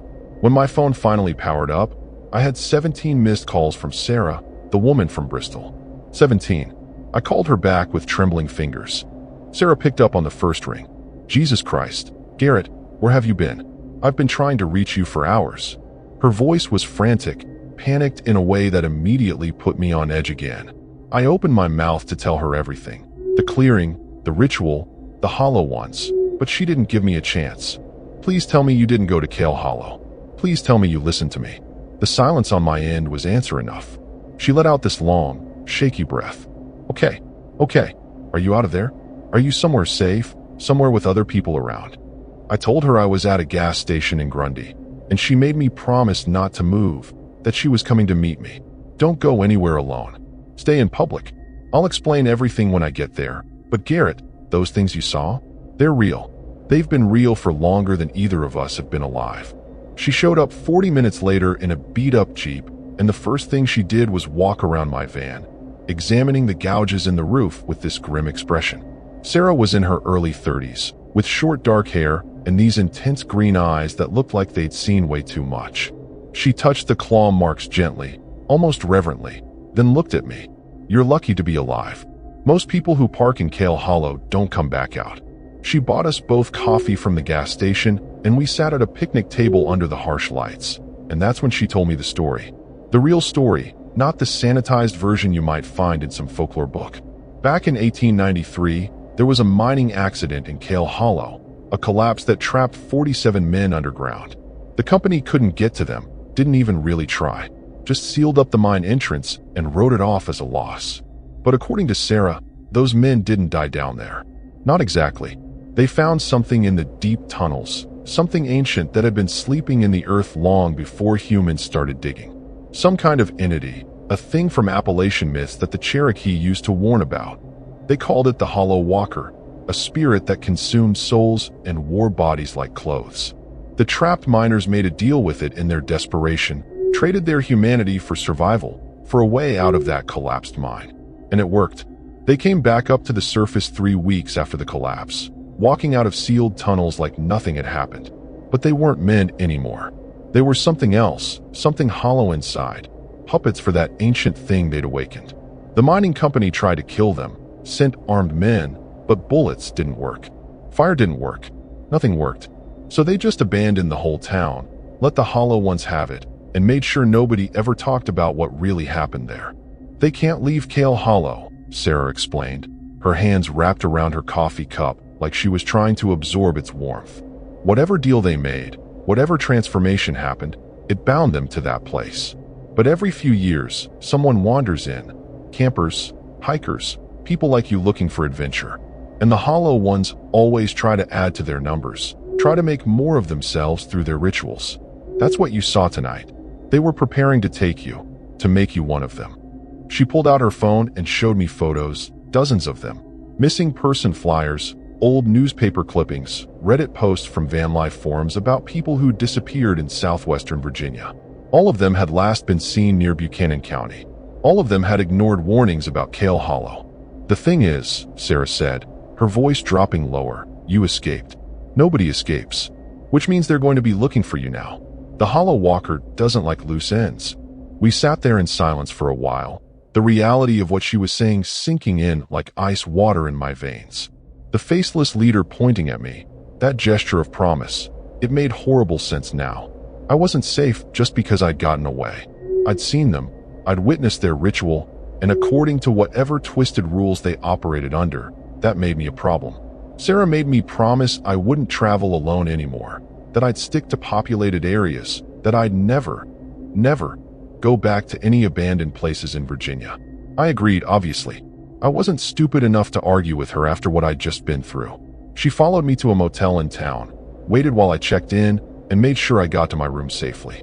As I was closing the door, she grabbed my arm. One more thing. If you start having dreams about Kale Hollow, about going back there, about hearing voices calling you, you need to fight it. The Hollow Walker can reach into your head if you let it. Don't let it. Then she was gone, and I was alone with my thoughts and the sounds of other motel guests moving around in adjacent rooms. I should have felt safe surrounded by people, by normalcy. But as I lay in that lumpy motel bed, staring at the water-stained ceiling, all I could think about was that faceless thing pointing at me, promising me we'd meet again. And the truly scary, disturbing part? Some small, broken piece of my mind actually wanted to go back.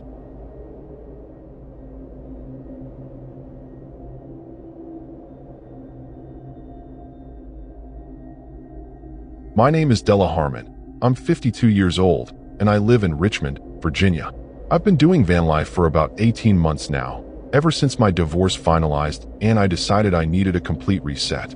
My daughter Kaylee, who's 28 and works as a nurse in Norfolk, thought I was having some kind of midlife crisis. Mom, you're selling the house? To live in a van. But honestly, it was the best thing I ever did for myself. I run a small online vintage clothing business, buy stuff at estate sales, flip it on Etsy, so I can work from anywhere. The freedom is intoxicating, especially after 26 years of marriage to a man who wanted to control every aspect of my life. I'd spent most of my van life journey exploring the Virginia coast, but I wanted mountains, crisp air, something different. That's when I decided to head southwest toward the New River Gorge area, right on the Virginia-West Virginia border. The region is famous for whitewater rafting and rock climbing, but I'm too old for that adrenaline junkie stuff. I just wanted scenic views, maybe some good hiking trails, and places to park where I could photograph the fall foliage for my Instagram. My van, a 2018 Ram ProMaster I'd named Betsy, was perfectly suited for mountain roads, and I had a list of coordinates from various camping apps showing free spots where vanlifers could park overnight. I arrived in Giles County on a Thursday morning. The mountains absolutely gorgeous with their autumn colors, reds and oranges, and yellows so vibrant they almost didn't look real. I stopped for lunch in a tiny town called Pembroke, population maybe 1,000 people tops, the kind of place where everybody knows everybody and strangers stand out like sore thumbs. The diner I walked into, Mabel's Country Kitchen, went dead silent when I entered. Every head turned to look at me, and not in a friendly, welcome stranger kind of way. More like a, what the hell are you doing here kind of way. It was disturbing how synchronized they were, like they'd practiced this exact reaction. But then this older woman behind the counter, Mabel, I assumed, broke into a warm smile and waved me over. I ordered the daily special, some kind of chicken and dumplings that smelled amazing, and tried to ignore the fact that people were still staring at me. Mabel was chatty though, asking where I was from, what brought me to the area, the usual small talk stuff. I told her about my van life journey, and she seemed genuinely interested, asking about my van setup and where I'd been. That's when this guy at the counter, late 30s, flannel shirt, work boots caked in mud, turned to me with a friendly grin. You looking for a place to park for the night? I know a spot that's absolutely perfect. Real scenic, private, right by the river. Locals don't really advertise it, but I'd be happy to show you. His name was Tucker Brennan, and something about his smile made my stomach tighten, though I couldn't explain why. Maybe it was how eager he seemed, or how quickly he'd offered help to a complete stranger. But I smiled back and said sure, that'd be great, because turning down local knowledge seemed rude. Kaylee always said I was too trusting, too quick to see the good in people. Looking back now, I should have listened to my daughter more. Tucker told me to follow his truck, a beat-up Ford that had seen better days, and he'd lead me to this secret spot. We left Pembroke and drove deeper into the mountains, the road getting narrower and more winding with each mile. I kept Betsy a safe distance behind him, watching his brake lights flash red around the tight curves.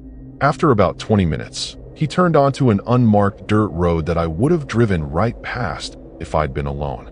The path cut through dense forest, branches scraping against both our vehicles, and I started getting that uneasy feeling again. You know that little voice in your head that says, maybe this isn't a great idea?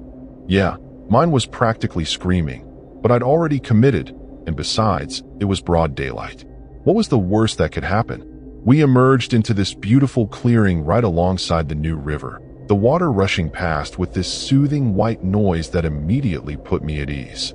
Tucker parked his truck and hopped out, gesturing proudly at the spot like he was showing off a prize. What did I tell you? Perfect, right?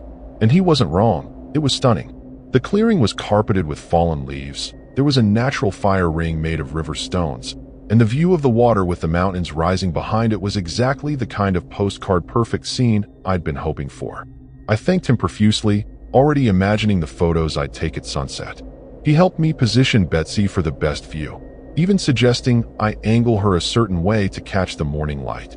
Super helpful, almost too helpful, but I chalked it up to genuine mountain hospitality. You planning to stay a few days? Tucker asked, leaning against my van with his arms crossed.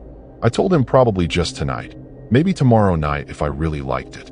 He nodded slowly, then said something that made my skin crawl even though his tone stayed friendly. Well, if you need anything, and I mean anything, my family's place is about 2 miles back the way we came. Big farmhouse, can't miss it. We're the Brennans, been in these mountains for 7 generations. We take care of people who come through here. The way he emphasized take care of felt wrong, loaded with some meaning I couldn't quite grasp. Then he tipped his baseball cap at me and climbed back in his truck. Enjoy your stay, Della. I'll probably swing by tomorrow to check on you. This area can be a bit unpredictable. And then he was gone, leaving me alone with just the sound of the river and my own thoughts. I spent the afternoon setting up camp, taking photos, even doing a short Facebook live for my followers showing off this incredible spot I'd found. Everything seemed perfect, idyllic even. But as the sun started dropping behind the mountains, painting everything in shades of pink and gold, I noticed something odd. There were trails leading away from the clearing, not hiking trails exactly, but worn paths through the underbrush, like people regularly walk through here. And when I followed one of them just to see where it went, I found something that made my heart skip. Scratches on a tree trunk, deep gouges in the bark that looked fresh, and beneath them, carved into the wood, were initials and dates. Dozens of them, going back years. JM 2019, and SL 2021, and KF 2023. All different people, all different years, but all in the same handwriting. Like someone was keeping track of visitors to this spot. I backed away from the tree quickly, suddenly very aware of how isolated I was out here. My phone had 1 bar of service, barely enough for texts but not calls. I thought about packing up and leaving right then, but where would I go? It was already getting dark, and those mountain roads were treacherous enough in daylight. Plus, I was probably just being paranoid, right? Some local probably just liked to document visitors, like a weird hobby. Nothing scary about that. I locked myself in Betsy, made dinner on my camp stove, and tried to calm my nerves with some wine. Around 9 o'clock, I heard the first sound, a long, low whistle coming from somewhere in the woods across the river. It wasn't a bird or an animal. It was distinctly human, and it was answered by another whistle from a different direction, then another, then another. They were surrounding me, these unseen whistlers, communicating in some code I didn't understand. And that's when I realized Tucker's perfect spot was actually a trap. I killed all my lights and crouched low in the van, peeking through the curtains I'd drawn across the windows. My heart was pounding so hard I could feel it in my throat, and my hands were shaking as I fumbled for my phone. 1 bar of service. I tried to call Kaylee, but the call wouldn't connect. Just that frustrating spinning wheel. I sent her a text instead. In trouble. Near Pembroke, Virginia, call police. I had no idea if it would send, if that single bar was enough, but it was all I could do. The whistling continued, a conversation happening in the darkness around me, and then I heard footsteps. Multiple sets of them, crunching through the leaves, moving with purpose toward my clearing. I counted at least 6 different people emerging from the tree line, their silhouettes visible against the moonlight reflecting off the river. They weren't trying to hide. They walked right into my clearing like they owned the place, which I guess they did in a way. Tucker was among them. I recognized his build and that baseball cap, along with an older man who moved with this authoritative swagger. They were carrying things, ropes, what looked like a toolbox, and other items I couldn't make out in the darkness. The older man had to be Tucker's father or uncle based on the resemblance, walked right up to my van and knocked on the door. 3 solid knocks that made me jump even though I was expecting it. Ms. Harmon? We know you're in there. No point hiding. We just want to talk. His voice was calm, almost friendly, which somehow made everything more horrifying. I stayed silent, barely breathing, praying they'd think I'd gone for a walk or something. Stupid hope, I know. The older man sighed. Tucker here tells me you're traveling alone, selling vintage clothes online. That's real entrepreneurial of you, making a life for yourself after your divorce. We admire that kind of independence. My blood went cold. How did he know about my divorce? I hadn't mentioned that to Tucker, only told him about the Vanlife stuff. The man continued. My name's Dalton Brennan, and these mountains? They're Brennan territory. Have been since 1847 when my great-great-grandfather settled here. We've got our own way of doing things, our own traditions that outsiders don't understand. See, there's an old saying in our family. The mountain provides, but the mountain demands payment. You understand what I'm saying? I didn't understand, not really, but I was getting a pretty disturbing picture. Tucker chimed in, his voice lacking that friendly warmth from earlier. We bring people to this spot, Dad. People who won't be missed, who are traveling alone, who don't have strong ties keeping them anywhere. People like Ms. Harmon here. Dalton made this disappointed clicking sound with his tongue. Now, Tucker, don't go scaring our guest. She doesn't know about the old ways yet, about what keeps our family strong and healthy all these generations. He knocked on my door again, harder this time. Ms. Harmon, you can make this easy or difficult. Either way, you're coming out of that van. We've got a ceremony to perform, and you're the guest of honor. Happens twice a year, spring and fall. Keeps the bloodline pure, keeps the mountain happy. Tonight's your lucky night. The other figures started moving around my van, and I heard tools scraping against metal. They were doing something to my tires. I felt Betsy lurch slightly as one side dropped. They were letting the air out, making sure I couldn't drive away even if I somehow got past them. Panic was giving way to this cold, calculating fear. I needed a weapon, needed something to defend myself with. I crawled to my storage area, fumbling in the dark for the tire iron I kept for emergencies. My fingers closed around the cold metal just as I heard the sound of breaking glass. They'd smashed my driver's side window, and Tucker's arm was reaching inside, feeling for the door lock. I didn't think, just reacted, swung that tire iron hard and connected with his forearm. He screamed and jerked back, cursing a blue streak. She broke my damn arm. The bitch broke my arm. Dalton's voice turned cold and hard. Well, now you've gone and made it difficult, Miss Harmon. Boys, get the chains. We're doing this the hard way. I scrambled to the back of the van as they started yanking on the doors, the whole vehicle rocking violently. The rear doors had a deadbolt I'd installed myself. Thank God for that paranoid decision, but I could hear them working on it with tools, metal grinding against metal. I had maybe a minute before they got through. My eyes landed on the camp stove and the canister of propane I used for cooking. It was a stupid, desperate idea, but stupid and desperate was all I had left. I grabbed the canister, twisted the valve open, and heard the hiss of gas escaping. Then I positioned myself by the side door, tire iron gripped in my sweaty hands, and waited. The back doors burst open with a screech of torn metal, and 2 of them climbed inside. Younger guys, maybe early 20s, with that same Brennan look about them. They had flashlights that swept across the interior, and when the beams found me, I flicked my lighter. One more step, and I dropped this on the propane. We all go up together. My voice was shaking, but I meant every word. The guys froze. eyes going wide, and I heard Dalton outside cursing. "Everybody back away. She's serious. I can see it in her eyes." "Tucker, you idiot. You said she seemed like an easy target." Tucker was still whimpering about his arm, and part of me felt a savage satisfaction at that. The two guys in my van backed out slowly, hands raised, and I followed them, keeping the lighter visible, the hiss of propane filling the air around us. I emerged from Betsy into the clearing, surrounded by 7 Brennans now. I could see them clearly in the moonlight. Dalton, Tucker, the 2 young guys, and 3 others, including a woman in her 50s who watched me with this hungry expression that made my skin crawl. They'd formed a loose circle around me, but they weren't advancing, not with the propane threat between us. Dalton tried to smile, to make his voice reasonable again. "Now, Della, can I call you Della? You're making this harder than it needs to be. What we do here, it's not murder, not really. It's sacrifice, ancient and necessary. Our family's been strong for generations because we honor the old ways, the methods our ancestors brought from the old country. You'd be joining something bigger than yourself, becoming part of the mountain itself." The woman spoke up, her voice having this weird sing-song quality. "The mountain needs blood every harvest season. Fresh blood, willing or not. It seeps down into the roots, feeds the earth, and the earth feeds us.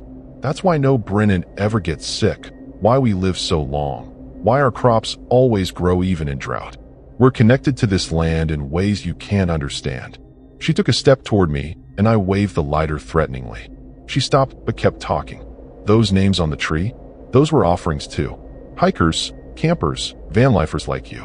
The mountain accepted them, and it'll accept you too. Your daughter, Kaylee, isn't it? She'll never know what happened. They never do. People disappear in these mountains all the time. It's natural, expected. Tragic, but natural." Hearing my daughter's name in this woman's mouth filled me with rage that burned through the fear. "You stay away from Kaylee. You stay away from my family." Dalton shook his head sadly. "We're not interested in your daughter, Della. Just you. But here's the thing, you can't run. You can't fight all of us. And even if you somehow got away, where would you go? We know these mountains, every trail, every road. We'd find you before dawn." He was right, and we both knew it.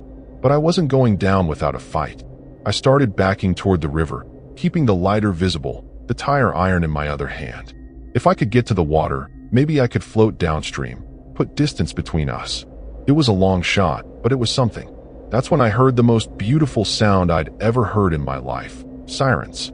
Distant, but getting closer, wailing through the mountain night. My text to Kaylee must have gone through. The Brennans heard it too, their heads snapping toward the direction of the dirt road, expressions of shock and anger spreading across their faces. Dalton's calm demeanor cracked.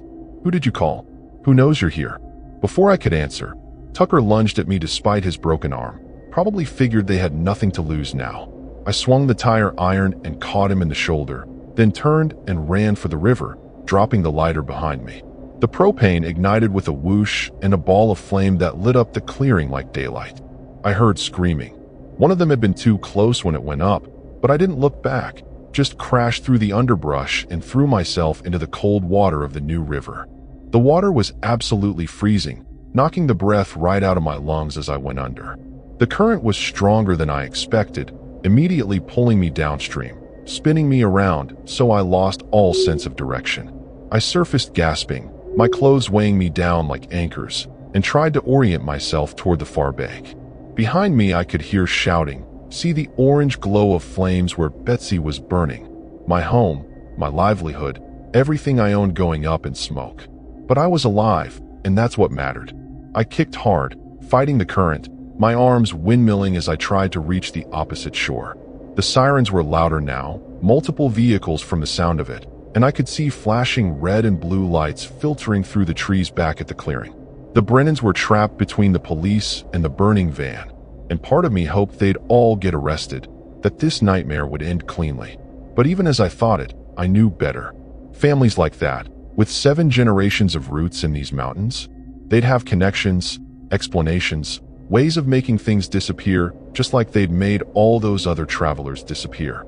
My feet finally touched bottom, and I dragged myself onto the rocky shore, coughing up river water, shivering so violently my teeth were chattering. I needed to get to those police. Needed to tell them everything before the Brennans spun some story about me being a crazy woman who attacked them. I stumbled through the woods toward the lights, branches tearing at my wet clothes, my body screaming in protest. It took maybe 10 minutes of desperate scrambling before I emerged onto the dirt road, nearly getting hit by a sheriff's cruiser that was speeding toward the clearing. The driver slammed on his brakes and jumped out, his hand going to his weapon until he saw the state I was in, soaking wet, bleeding from a dozen scratches, barely able to stand. "Ma'am, are you Della Harmon? Your daughter called us, said you were in danger." I nodded, unable to form words yet, and he wrapped a blanket around me that he pulled from his trunk. 2 more cruisers and a fire truck roared past us toward the clearing, and the deputy, his name tag said Morrison, guided me to his car. Sitting in that warm cruiser with the heater blasting, I finally managed to tell him everything. The Brennans, the trap, their talk about sacrifice and keeping the mountain happy, the names carved in the tree. Deputy Morrison's face got darker as I talked, and when I finished he was quiet for a long moment. "The Brennans," he finally said, his voice careful and measured. "They're an old family. Lot of influence around here. What you're describing sounds like some kind of misunderstanding, maybe a joke that went too far." I stared at him in disbelief. "A joke? They destroyed my van, threatened to kill me, talked about sacrificing me to the mountain, and he thought it was a joke? Deputy, they admitted to killing other people. There are names on a tree back there, dates going back years. You need to investigate them." Morrison drove me back to the clearing where controlled chaos had taken over. The fire department was putting out what remained of Betsy, just a blackened shell now, still smoking. The Brennans were all standing together near Dalton's truck, talking to another deputy who seemed to be treating them more like witnesses than suspects. When Dalton saw me, he had the audacity to wave, like we were old friends who'd had a minor disagreement. Tucker was getting his arm examined by a paramedic, shooting me looks of pure hatred.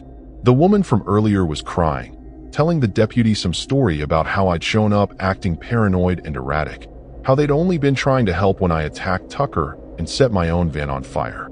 It was a complete fabrication, and the scary part was how believable she made it sound, how the deputies were nodding sympathetically. I tried to tell my side to anyone who'd listen, but I could see it in their eyes. They thought I was hysterical, traumatized, maybe not entirely stable. A middle-aged divorced woman living in a van, traveling alone, making wild accusations about an upstanding local family?